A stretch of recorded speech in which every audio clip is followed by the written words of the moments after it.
لماذا الحزن يا سعد كساك الخوف والسهر. إن الحمد لله نحمده ونستعينه ونستغفره ونستهديه ونعوذ بالله من شرور أنفسنا ومن سيئات أعمالنا. من يهده الله فلا مضل له ومن يضلل فلن تجد له وليا مرشدا. أشهد أن لا إله إلا الله وحده لا شريك له وأشهد أن محمدا عبده ورسوله بلغ الرسالة وأدى الأمانة ونصح هذه الأمة وجاهد في الله حق جهاده حتى أتاه اليقين صلوات الله وسلامه عليه. أما بعد يقول ربنا جل وعلا: يا أيها الذين آمنوا اتقوا الله حق تقاته ولا تموتن إلا وأنتم مسلمون. وقال أيضا: يا أيها الناس اتقوا ربكم الذي خلقكم من نفس واحدة وخلق منها زوجها وبث منهما رجالا كثيرا ونساء واتقوا الله الذي تساءلون به والأرحام إن الله كان عليكم رقيبا. Ang papuri, pasasalamat, pagbabalik loob ay kay Allah subhanahu wa ta'ala, ang siyang tunay at tanging nag-iisang Diyos.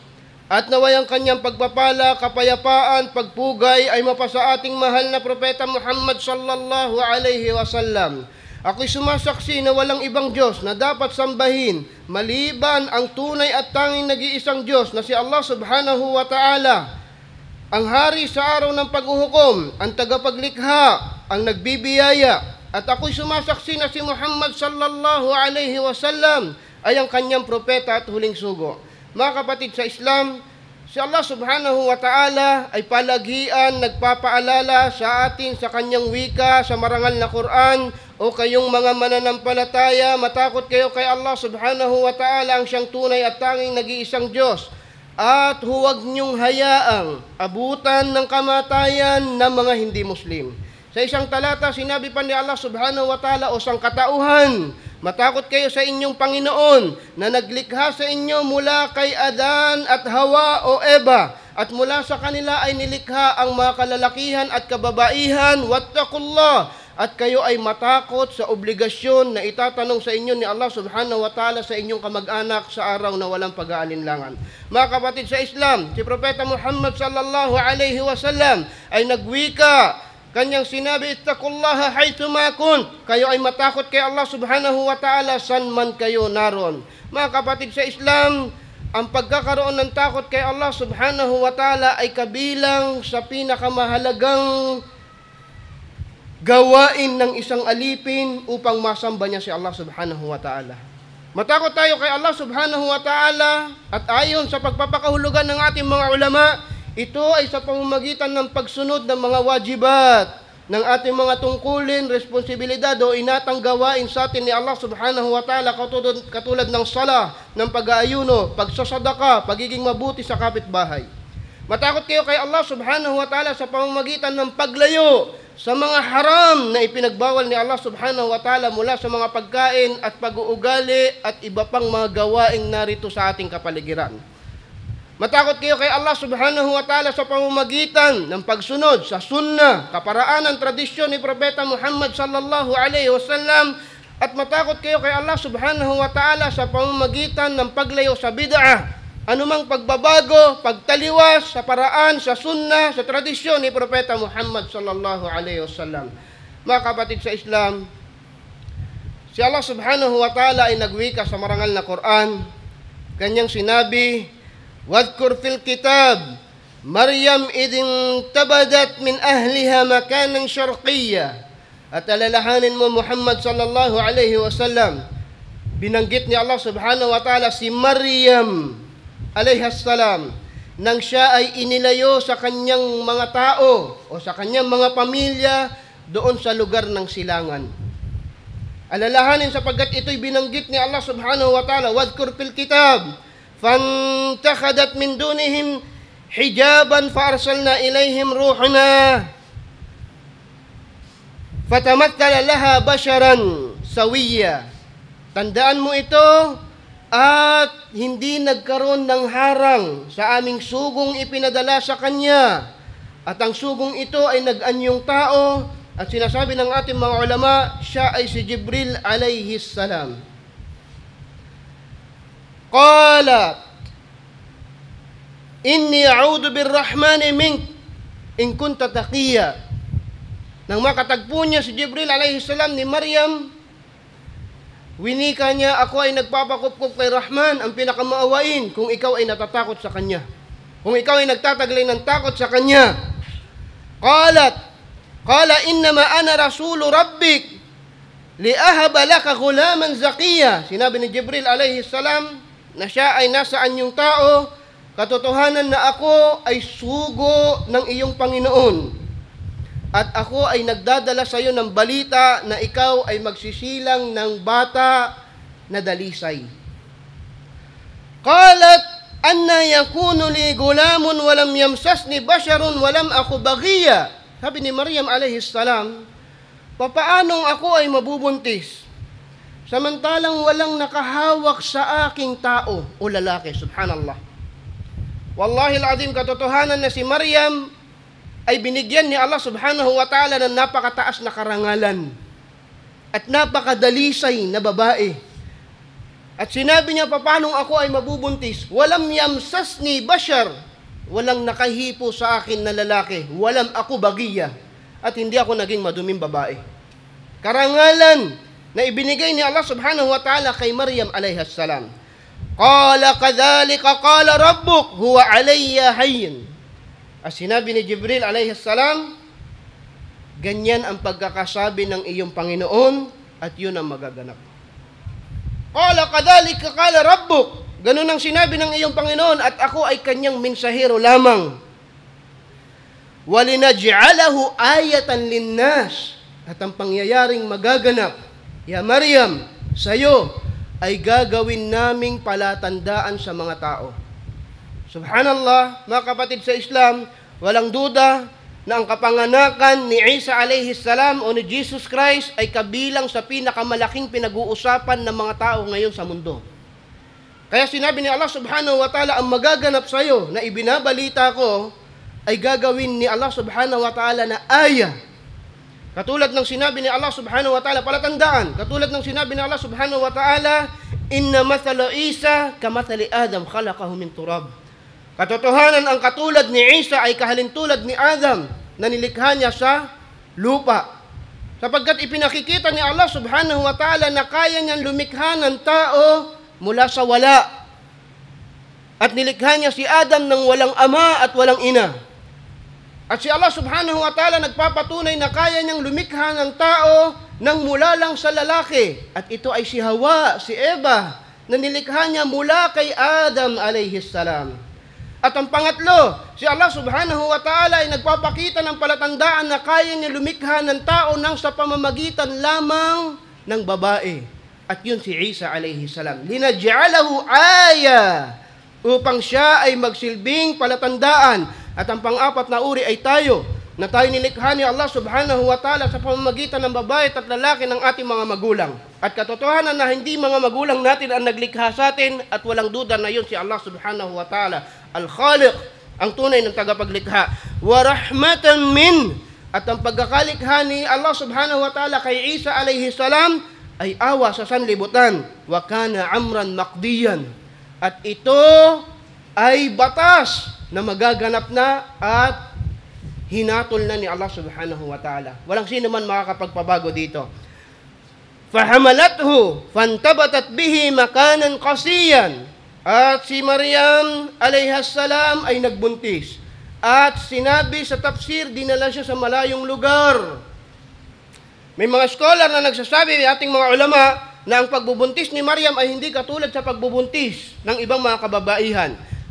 May mga nagsasabing, pagkatapos maibigay sa kanya ang ruh, fanafakhna fihi min ruhina, pagkatapos ibigay sa kanya ang espiritu, ay kaagaran siya nagbuntis ng isang gabi lamang.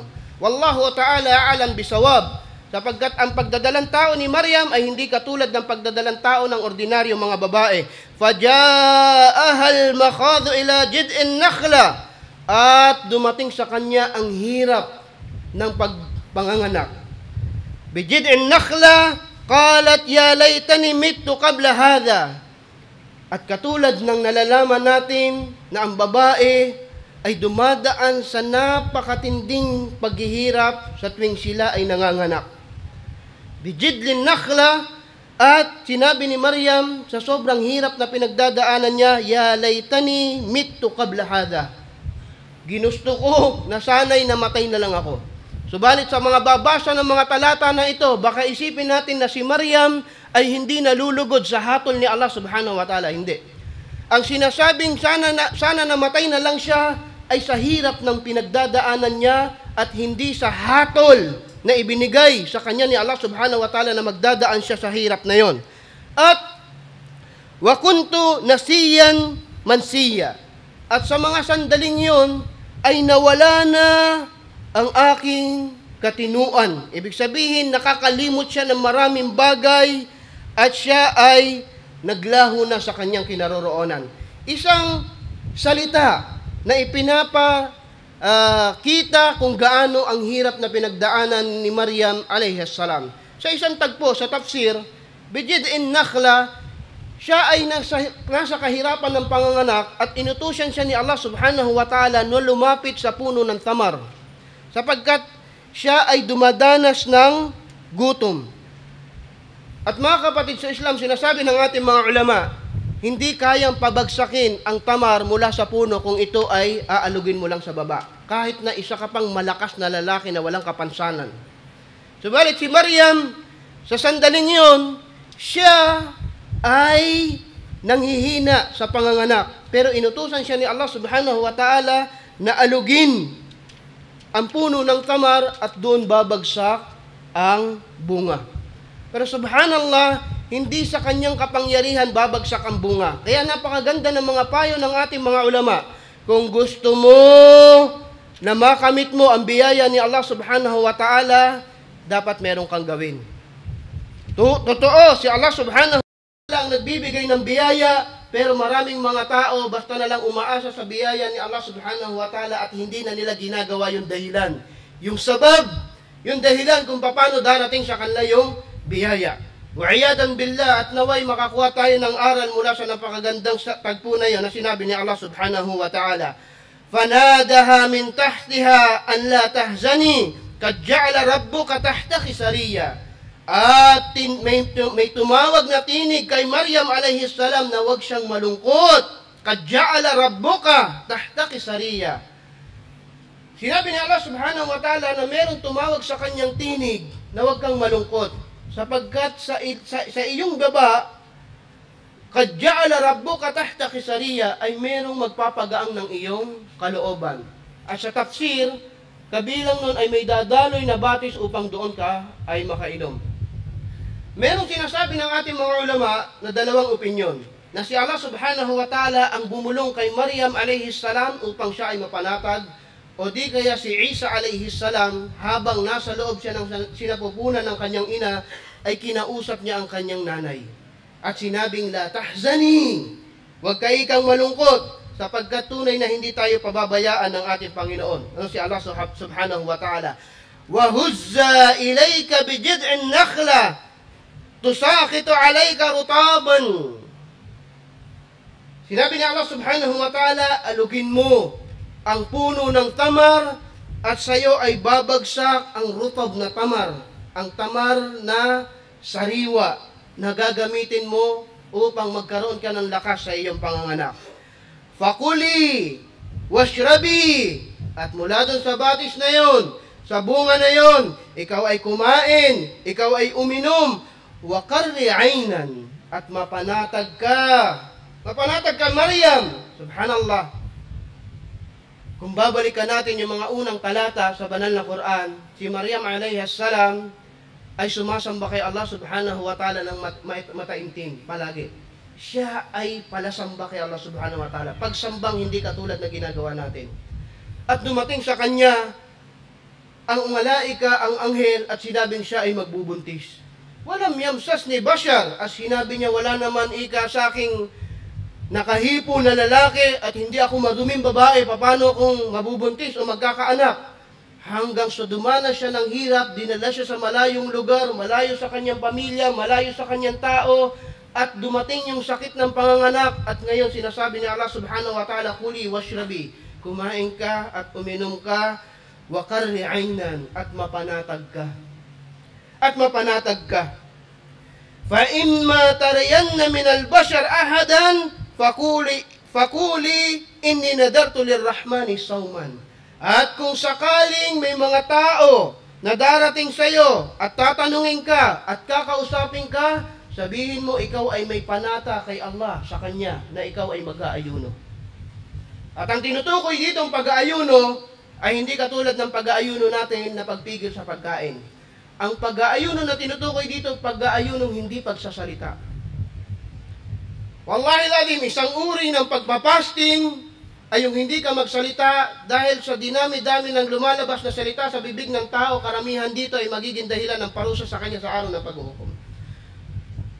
Kaya kung gusto mag-fasting ng isang tao, ng isang uring fasting na ginawa ng mga naunang propeta, at katulad ni Maryam alayhi salam, ay yung pagpapasting sa pagpigil ng paglabas ng masasamang salita sa kanya. Pero sa pagkakataon nito, merong wisdom, may hikmah si Allah subhanahu wa ta'ala. Kuli, washrabi, at mapanatag ka, kumain ka, at uminom ka. Pag darating sa iyo ika ang mga tao, sabihin mo, ikaw ay may panata kay Allah subhanahu wa ta'ala na ikaw ay mag-aayuno sa pamamagitan ng hindi pagsasalita. Falan ukallima al-yawma insiya. At sa araw na yon ay wala siyang kinausap na kahit sinong tao. Fa'atat bihi qawmaha tahmiluhu. At eto na ang mga tao. Subhanallah, pinuntahan nila si Maryam. At nagsalita na sila ng kung ano. Qalu ya Maryam, laqad ji'ti shay'an fariya. Maryam, ano yung ginawa mo? Sinisisi sa mga tao. Anong nagawa mo ya ukhta Harun? Kapatid ka ni Harun. Hindi niya kapatid si Harun. Pero ang tinutukoy dito, ikaw ay galing sa angkan ni Harun ng mga propeta nila Musa alayhi salam. Ma kana abuki amran sawin wa ma kanat ummuka baqiya. Ang mga magulang mo ay hindi masasamang tao, bagkos nagdadala ng mataas na karangalan dahil sila ay mula sa mga propeta. Wa ma kana ummika baghiya. At ang ina mo ay hindi maruming babae. Anong nagawa mo, Maryam? Fa asharat ilay. Fasting siya. Siya ay nag-aayuno na hindi magsalita at yun ay panata niya kay Allah subhanahu wa ta'ala. Nang lumabas na si Isa alayhi salam, isang sanggol nasa duyan, fa asharat ilay. Habang tinatanong siya ng mga taong ito, anong ginawa mo? Napakasama mo, makasalanan ka, galing ka pa naman sa angkan ng mga propeta. Fa-asyarat ilay. Ang tinuturo niya si Isa alayhi salam, sanggol, na magtatanggol sa kanya. At pagturo niya, qalu, kayfa nukallim man kana fil mahdi sabiya. Sabi ng mga tao, paano namin kakausapin ang sanggol na nasa duyan? Sasagot ba yan? Ang mga tao nagagalit kay Maryam. Dahil sinisira niya yung kanyang karangalan. Pero si Allah subhanahu wa ta'ala ang higit na dakila at maalam. Qala inni Abdullah. Si Isa alayhi salam ay nagsalita at siya ay sanggol. Unang milagro na ginawa ni Isa alayhi salam sa balat ng lupa. At hindi katulad ng mga sinasabi ng mga nagpapakilalang Kristiyano na si Isa alayhi salam unang gumawa ng milagro sa paggawa ng alak. Wa iyadan billah. Kapagkat ito ang tunay na ginawa ni Allah ni Isa alayhi salam na matatagpuan natin sa marangal na Quran. Nagsalita si Isa alayhi salam, qala inni Abdullah. Nagulat sila. Tinatanong nila si Maryam alayhi salam at nagsalita ang kanyang anak na si Isa alayhi salam. Ako magpapaliwanag. Inni Abdullah, katotohanan na ako ay alipin ni Allah. Atanil kitab, dumating sa akin ang aklat, Injil at hindi ang Biblia. Dumating sa akin ang aklat, wa ja'alani nabiyyan, at ginawa niya akong propeta. Wa ja'alani mubarakan aynama kunt, at ginawa akong mabiyaya ni Allah subhanahu wa ta'ala saan man ako naroon. Wa awsani bis salati waz zakat ma dumtu hayyan, at pinayuhan ako na magsagawa ng sala, ng zakat hanggat ako'y nabubuhay. Wa barran biwalidati, at maging mabuti sa aking ina. Walam yaj'alni jabbaran shaqiya, at hindi niya ako ginawa na mapagmalaki, at susuway kay Allah subhanahu wa ta'ala.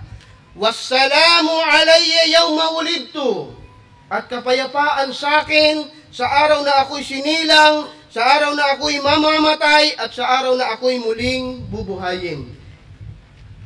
Ito ang mga sinabi ni Isa alayhi salam nang inaakusahan nila si Maryam na maruming babae o bakit nagkaroon ng anak. Milagro mula kay Allah subhanahu wa ta'ala na ang isang sanggol nagsalita sa duyan at sinabi ni Allah subhanahu wa ta'ala, "Dhalika Isa ibn Maryam, qawlul haq." Yan si Isa, anak ni Maryam, ito ang tunay na katotohanan. Tunay na salita na katotohanan, alladhi fihi yamtarun, na kung saan sila ay nalilito at nagkakamali. Dhalika Isa ibn Maryam. Gusto niyo makilala si Isa? Na ang daming tao may kanya-kanyang pagpapaliwanag kung sino si Jesus. Wallahi al-azim, dahilan ng pagkakaroon ng libu-libong sekta ng reliyon dahil sa kanilang pagpapaliwanag kung sino si Jesus. Pero sinabi dito ni Allah subhanahu wa ta'ala sa mga maiksing talata ng marangal na Quran kung sino si Isa alayhi salam, kung paano siya pinanganak, at sinabi niya, "Dhalika Isa ibn Maryam." Yan si Isa na anak ni Maryam, qawlul haq. Yan ang totoong salita tungkol sa kanila na kung saan sila doon ay nagkakamali o nagkakaroon ng mga maling pananaw. Ma kana lillahi an yattakhidha min walad. Si Allah subhanahu wa ta'ala ay hindi marapat sa kanya ang magkaroon ng anak. Nilinaw ni Allah subhanahu wa ta'ala, yun ay isang uri ng kahinaan para kay Allah subhanahu wa ta'ala. Bakit natin siya akusahan na magkakaroon siya ng anak at ihahalin tulad natin siya sa mga tao o sa mga hayop? Si Allah subhanahu wa ta'ala ay hindi marapat magkaroon ng anak. Ida qada amran fa innama yaqulu lahu kun fayakun. Sapagkat si Allah subhanahu wa ta'ala, kung meron siyang ninanais, kung meron siyang gusto, ang sinasabi niya lang mangyari ka at mangyayari ka. Wa aqulu qawli hadha wastaghfirullaha li wa lakum wa lisairil muslimina min kulli dhanbin fastaghfiruhu innahu huwal ghafurur rahim.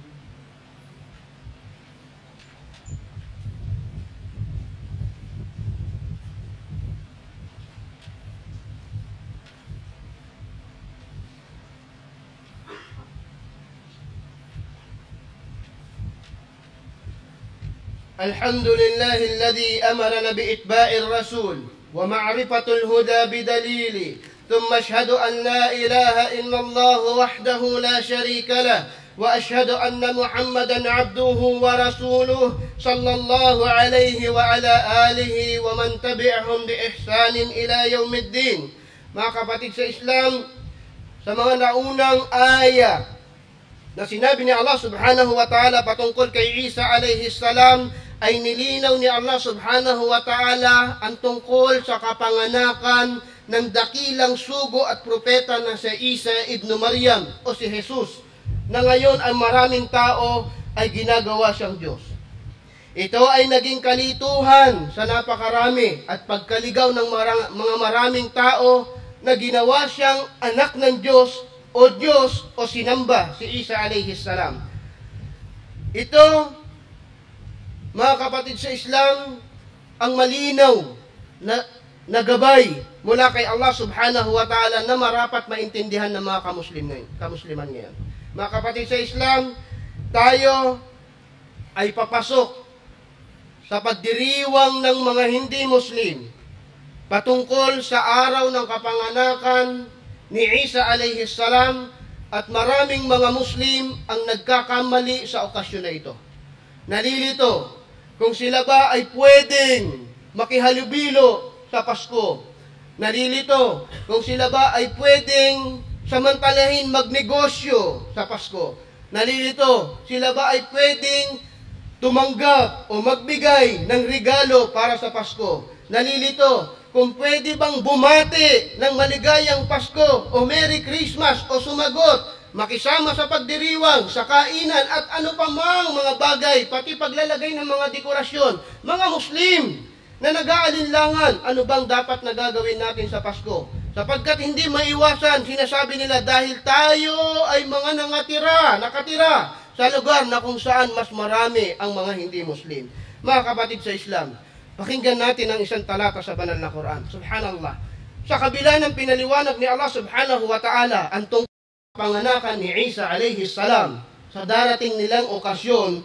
Sinabi ni Allah subhanahu wa ta'ala, takadu as-samawati yatafattarna minhu wa tanshiqu al-ard wa takhirru al-jibalu hadda in da'u lir-rahmani walada wa ma yanbaghi lir-rahmani in yattakhidhu walada in kullu man fis samawati wal ardi illa atiya ar-rahmanu 'abda. Mga kapatid sa Islam, ilagay natin ito sa puso't isipan natin kung anong sinasabi ni Allah subhanahu wa ta'ala patungkol sa pagdiriwang na pinag-aalinlanganan ng mga Muslim ngayon. Sinabi ni Allah subhanahu wa ta'ala na ang mga langit at mga lupa ay gustong sumabog at mapunit at magliparan ang mga bundok na sabihin nila na si Allah subhanahu wa ta'ala ay may anak. In kullu man fis samawati wal ard illa atiya ar-rahmanu 'abda. Nakatotohanan ang lahat ng mga nasa langit, lahat ng mga nasa lupa ay mga alipin para kay Allah. So bakit tayo mag-aalinlanganan ngayon sa pagdiriwang na ito? Na pwede ba tayo makahalubilo, bumati, o sumang-ayon, o sumuporta na ito ay dahilan ng galit ni Allah subhanahu wa ta'ala na yung mga langit ay mga kapunit, magliliparan ng mga bundok, mabibiyak ang mga lupa. Bakit? Nang sabihin nila si Allah subhanahu wa ta'ala ay may anak. Na siyang mismong mensahe ng pagkakaroon ng Pasko na pinadala daw ayon sa kanila ng Diyos ang kanyang bugtong na anak upang maging tagapagligtas ng sanlibutan. A'udhu billah! Ito ay labag na labag sa napakalaking katuruan ng iyong paniniwala bilang Muslim. Bakit ka mag-aalinlangan ngayon? Kung pwede ba o hindi na makihalubilo o makisali doon sa pagdiriwang ngayon? Bakit? Bakit ka mag-aalinlangan? Bakit ka mag-aalinlangan? Wala ka bang katapatan sa iyong reliyon? Wala ka bang katapatan kay Allah subhanahu wa ta'ala na ikaw ay gusto mo pang makisali doon? Wa'udhu billah. Sinabi ni Ibn al-Qayyim rahimahullah sa kanyang pagpapaliwanag, ang paghalubilo mo, hindi paghalubilo, pagbati ng maligayang Pasko o Merry Christmas, kung hindi man nakagawa ng kufur, yun ang kasunod na kasalanan, kawalan ng pananampalataya. Ang sinasabi ni Ibn al-Qayyim rahimahullah, kung di man nakagawa ng kufur, ay nakagawa ng napakalaking kasalanan. Kabair! Nakagawa ng malaking kasalanan na mas higit pa sa pagpatay ng tao o sa pag-inom ng alak. Bakit? Paano mong sasabihin na babatiin ang isang tao na magkaroon ng ibang Diyos-Diyosan o shirk na ikaw ay naniniwala kay Allah? Nagbigay siya ng halimbawa, paano mong babatiin ang isang taong umiinom ng alak at sinasabi mo maligayang pag-inom ng alak sa'yo? Paano mo sasabihin sa tao na nagsusudyod sa ribulto, masayang pagsusudyod ng ribulto ang ginagawa mo at binabati mo at natutuwa ka, ito ang regalo na para sa'yo. Asan ang katapatan mo kay Allah? Kung hindi man nakagawa ng kufur, walang duda na siya ay nakakagawa ng napakalaking kasalanan. Sinabi pa ng Propeta Muhammad sallallahu alaihi wasallam, inna likulli qawmin 'idan wa 'idukum hada. Sallallahu alaihi wasallam, sa katotohanan na ang bawat grupo ng mga tao ay may kani-kaniyang pagdiriwang at ang inyong pagdiriwang ay Idul Fitr at Idul Adha. Mga kapatid sa Islam, Idul Fitr, Idul Adha, inutusan tayo magsaya, inutusan tayo magdiwang, inutusan tayo isama yung ating mga asawa, ating mga anak, ating mga kamag-anakan at magsaya, magpakasaya sa ibinigay na pagdiriwang sa atin ni Allah subhanahu wa ta'ala. Pero marami nakakalungkot na kapatid sa Islam. Wala silang pakialam sa Idul Fitr, wala silang pakialam sa Idul Adha, maging sa Biyernes wala silang pakialam, pero nangunguna sila sa pagdiriwang ng mga kuffar. Wa'iyadan billah, gumagastos ng pera para pagandahin ang bahay. Sa pagdiriwang na ito na kinamumuhian ni Allah subhanahu wa ta'ala. Gumagastos ng pagkain, nag-iimbita, nagiging masaya, bati dito, bati doon, na parang hindi yun pinagbawal ni Allah subhanahu wa ta'ala. Na parang hindi yun ang dahilan ng pagkagalit, pagkapuot ni Allah subhanahu wa ta'ala sa kanila. So mga kapatid sa Islam, matakot tayo kay Allah subhanahu wa ta'ala. Ang pinag-uusapan dito ay akida, pangunahing paniniwala ni Allah subhanahu wa ta'ala na bakit gagawin mo yung bagay na kamuhi-muhi kay Allah subhanahu wa ta'ala. Inuulit natin yung talata sa banal na Quran. Ang mga langit, mga ngapunit, ang mga bundok, magliliparan, magbibiyak ang mga lupa. Bakit? Anda'aw lirrahmani walada. Nang sabihin nila na si Allah ay merong anak, na yun ang pinaka-pinagdiriwang sa okasyon na yun na kung saan bahagi ka. Na kung saan bahagi ka bilang Muslim. Asan ang katapatan mo? Baliwala ba sa iyo ang pagsamba mo kay Allah subhanahu wa ta'ala, kabuuan turo ng Islam, at nangunguna ka pa sa mga pagdiriwang na ito? Mamamatay ka ba pag hindi ka nagdiwang ng Pasko? O hindi ka tumanggap ng regalo? O hindi ka magregalo? O hindi ka bumate? Wa'iyadan billah. Wa'iyadan billah. Mga kapatid sa Islam, pag nakita nyo mga kapatid yung Muslim na nakikihalubilo dyan, obligasyon ninyo na pagsabihan sila dahil walang duda na nakakagawa sila ng malaking kasalanan kay Allah subhanahu wa ta'ala. Bilang panghuli, sinabi ni Allah subhanahu wa ta'ala, Hal ata ala al-insani hinu min ad-dahri lam yakun shay'an madkura. Nang pinanganak ang tao dito sa mundo, wala siyang nalalaman. At ang mga natutunan natin ay sanhi ng kapaligiran natin. Katulad halimbawa ng mga selebrasyon sa Pasko, na kung ano-ano ang sinasabi nilang mga kabutihan ng tao na makukuha sa Pasko. At yun ay ininagay sa atin. Pero ngayon, inalalatag sa atin ni Allah subhanahu wa ta'ala ngayon na nasa wastong pag-iisip tayo kung ano para kay Allah ang Pasko. Anong gagawin natin? Mananatili ba tayo at magmamatigas na walang masama sa Pasko? O maniniwala tayo kay Allah subhanahu wa ta'ala sa sinabi niya sa banal na Quran? Wallahi al-azim. Allah al-balad. Ya Allah, ipinararating ko itong mensahe na ito sa mga kamusliman. Allahumma fashhad.